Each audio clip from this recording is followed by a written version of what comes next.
Jai Hind. I am Captain Yashika Hatwal-Tyagi, the Kargil War veteran, and welcome to Shorty Tales. Shaurya tales में यूं तो आपके लिए हर कहानी ही अनूठी लेकर आती हूं, लेकिन आज की कहानी के साथ मेरा एक पर्सनल कनेक्ट है. In 1997, when I was posted in Leh, I found a very strange looking spare part in the logistic base. ये स्पेयर पार्ट ऐसा लग रहा था जैसे किसी बड़ी गाड़ी या बड़ी मशीनरी का है. थोड़ी रिसर्च करने के बाद पता चला कि ये एक टैंक का स्पेयर पार्ट है. I was intrigued. लेह में टैंक? क्यों? कब? कैसे? कहाँ? और यहां से शुरू हुई वो कहानी जो आज आपके लिए लेकर आई हूं. This is the story which took place about 74 years ago. Indian Army pulled off the unthinkable, deploying tanks at the height of 11,553 feet in temperatures dipping down to -25. एक ऐसी कहानी जिसने पाकिस्तानियों को घुटने टेकने पर मजबूर कर दिया. एक ऐसी कहानी जो हमारे सामने मिलिट्री लीडरशिप और मिलिट्री प्रोफेशनलिज्म की एक अनूठी मिसाल पेश करती है. This, ladies and gentleman, is the story of operation bison. This is the glorious chapter of Indian military history. This is also a story that tells us कि कैसे लेह लद्दाख आज हिंदुस्तान का हिस्सा है. कहानी शुरू होती है आज़ादी के एकदम बाद, जब पाकिस्तान ने जम्मू कश्मीर के ऊपर अटैक किया. Somehow, even after independence, Pakistan has always thought Kashmir to be an unfinished agenda. Pakistani regular army और कबाइलीज के साथ ये अटैक को अंजाम दिया. They plundered Kashmir Valley, looted, arsoned, thousands were killed. Hundreds of women were raped. न जाने कितने बच्चे यतीम हुए. Ruler of Kashmir, Maharaja Hari Singh, asked for the help, signed an instrument of accession, और उसके बाद Indian army landed in the Kashmir valley. जिस समय कश्मीर में लड़ाई चल रही थी, उसी समय ही पैरेलली लेह लद्दाख के ऊपर एक भयावह मंजर था. Pakistan had taken control of Zojila pass, Dras and Kargil. Zojila pass उस पूरे एरिया का एक बहुत हाई पॉइंट है. It is one of the most important and one of the highest passes of the mountain regions. जिसने जोजीला पर कब्जा कर लिया उसने लेह पर कब्जा कर लिया. और इस समय by March 1948 Leh was threatened from both the sides, north as well as south. Enemy ने जोजीला ऑक्यूपाई किया, जैसे मैंने अभी आपको बताया, द्रास और कारगिल. कारगिल और लेह के बीच में जो सिक्योरिटी थी वो उस समय जम्मू कश्मीर की स्टेट फोर्सेस के हाथ में थी. पाकिस्तानी बहुत भारी मात्रा में आ रहे थे और इन स्टेट फोर्सेस के पास बहुत कम समय और बहुत कम असलहा. What did they do? In a place near Khalsi they demolished the bridge that was the connecting bridge. जैसे ही पाकिस्तानी फोर्सेस खलसी तक पहुंची, उन्होंने देखा कि वहां ब्रिज नहीं है. That slowed them down for some time. Indian Army came for the help of Jammu Kashmir state forces, and one Gurkha regiment was sent there. उन्हें हुक्म मिला कि आपने लेह में एक एयर स्ट्रिप बनानी है. रातों रात इस गुरखा रेजिमेंट ने लेह में एक एयर स्ट्रिप तैयार करी. धूल से भरी हुई इस एयर स्ट्रिप में सॉर्टी लैंड हुई and 2-4 GR was deployed in aid of the state forces. लेकिन एक रेजिमेंट और दुश्मन का पूरा जखीरा, we needed more army to take over Leh, we needed more logistics. लेकिन कैसे? The route between Srinagar and Leh was blocked, specially in Zojila pass, जहां पाकिस्तानियों ने अपनी हाउइट्जर्स और आर्टरी गन्स तक एस्टैब्लिश कर रखी थी। General Thimayya gave the instruction to Brigadier Atal. He was the commander of 77 Para Brigade. Brigadier अटल ने आर्टिलरी की मदद के साथ एक नहीं दो अटैक जोजीला पास के ऊपर लॉन्च किए, but enemy was so well entrenched that both the attacks failed. Now general Thimayya had to think fast, think hard, and he rose to the occasion. General Thimayya came up with an out-of-box plan. He decided to deploy the light armor. उन्होंने जोजीला पास के ऊपर tanks के साथ हमला करने की योजना बनाई. ये योजना इतनी आउट ऑफ बॉक्स थी that when he discussed it with cabinet committee of securities, तो रक्षा मंत्री Baldev Singh developed cold feet. इतनी ऊंचाई पर टैंक्स कैसे जाएंगे? बट सरदार वल्लभ भाई Patel was very hopeful about the capabilities of Indian army. यह मुश्किल समय था, because if Zojila was lost, Ladakh would have been lost to the nation, and we could not allow that.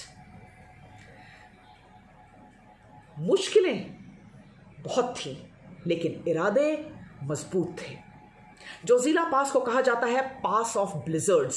This is at one of the most dangerous heights of 11,553 feet, where temperature dips down many degrees below sub-zero. कई जगह gradients 9,000 feet से 11.5 feet तक directly raise करते हैं. Snow storms, sand storms, avalanches, blizzards, dipping temperatures. These are common occurrences of Jozila Pass.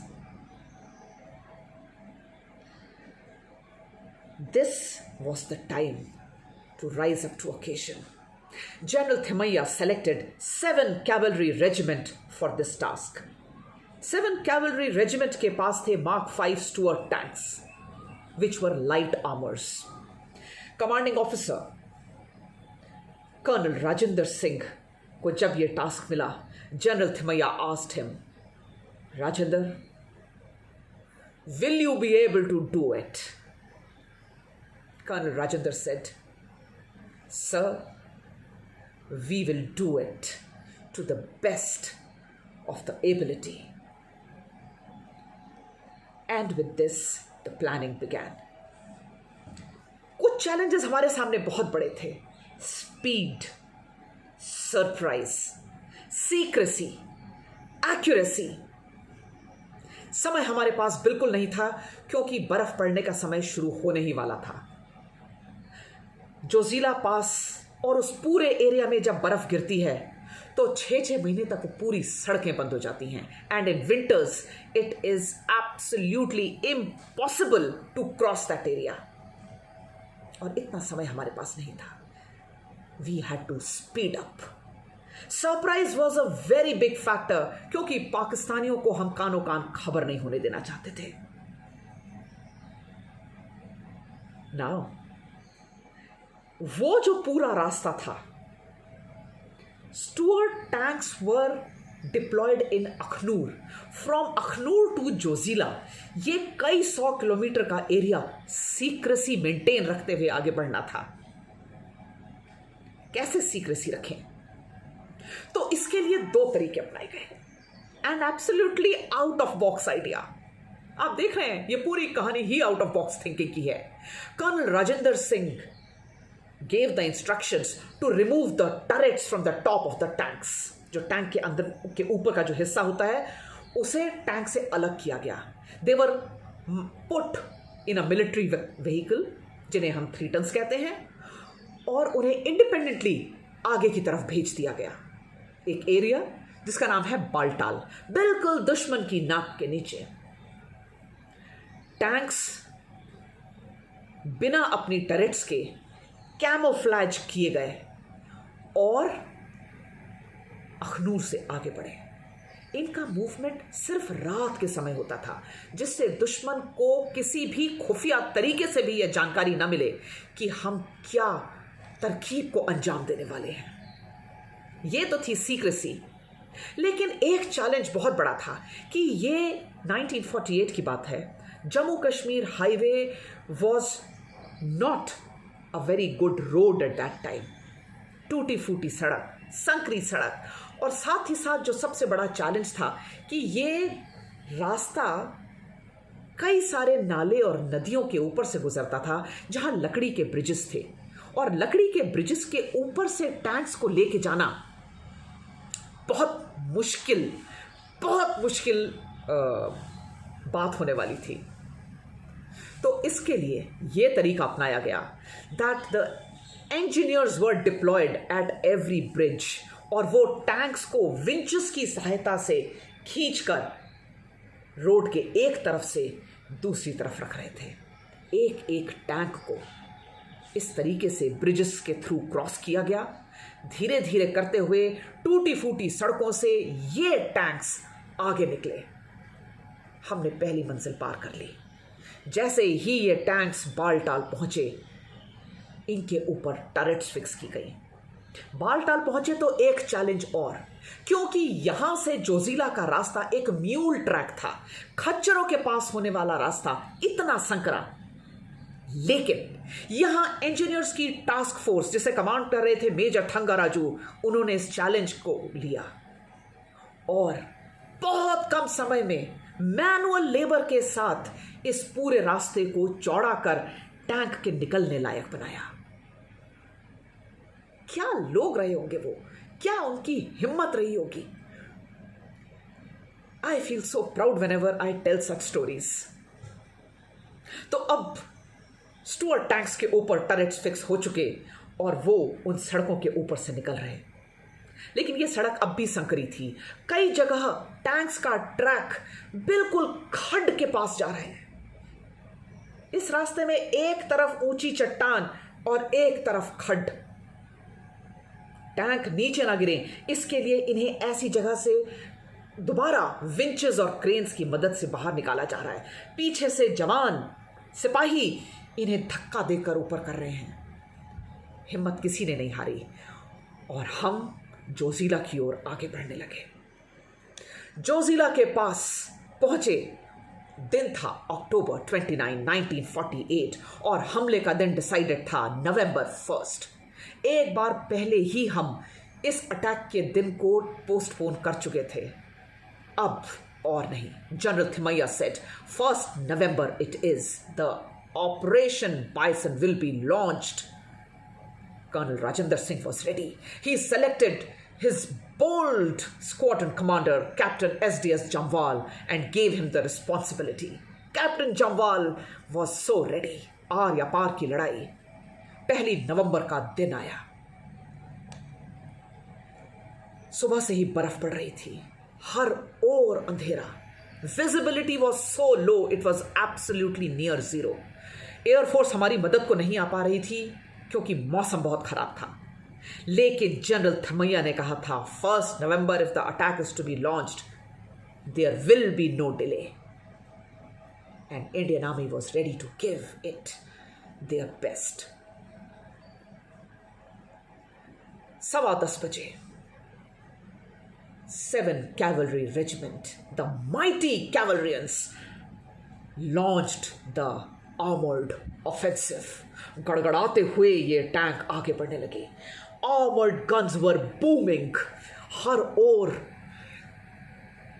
इतनी तेज आवाज। The storm was raging. मैं भी शायद बहुत जोश में आ गई हूं। The storm was raging. पाकिस्तानियों को आवाज सुनकर लगा कि आज कुछ भयानक ऑफेंसिव हो रहा है, लेकिन उन्होंने ये कभी भी नहीं सोचा था कि टैंक्स आ रहे हैं। जैसे ही टैंक्स के गोले उनके ऊपर गरजने लगे, बरसने लगे,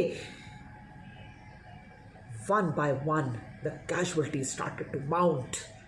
Now 15GR was marching behind the tanks. उनके bayonets were unsheathed. चमचमाती हुई संगीनें, और गोरखा के जवान आज एक भी पाकिस्तानी बच के जाने वाला नहीं था। टैंक्स को देखते ही, इस कैजुअलिटी के साथ ही पाकिस्तानियों ने अपने कमांडर्स को फोन किया और बोला कि यहां दुश्मन के टैंक्स हैं, and their commanders were not ready to accept.